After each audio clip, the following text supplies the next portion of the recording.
Well, there's a lot of work that's gone on in the field in terms of predictive markers. And one thing that we do here, and it's not necessarily my personal work, I'm involved in it, but there's one of my colleagues, Iman Osman, has come up with a autoantibody signature in the serum pretreatment that does a fairly good job of predicting the onset of autoimmunity, these immune-related adverse events.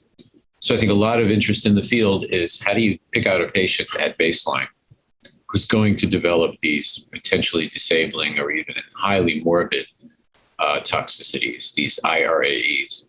So I think it's clear that those who are susceptible have a pre-existing level of autoimmunity. Iman's work certainly strongly supports that. And now, she's potentially going to develop a CLIA-certified test as a predictive test. And what you can do is you can take those patients and give them preventive infliximab, for example, if you are predicting colitis when you're dealing with combination of Ipi/Nivo.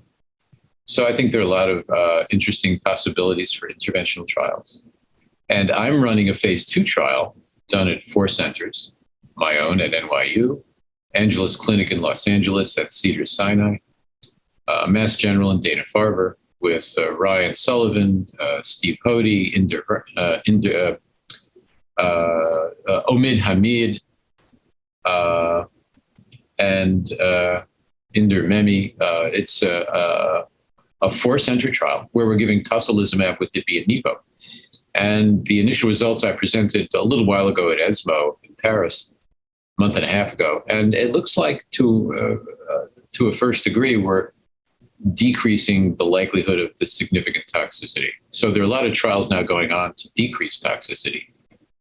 And then to predict it, and you put those two things together, you'll predict it and then hopefully prevent a lot of it.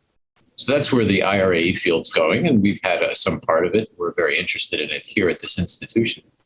So we'll see where it goes.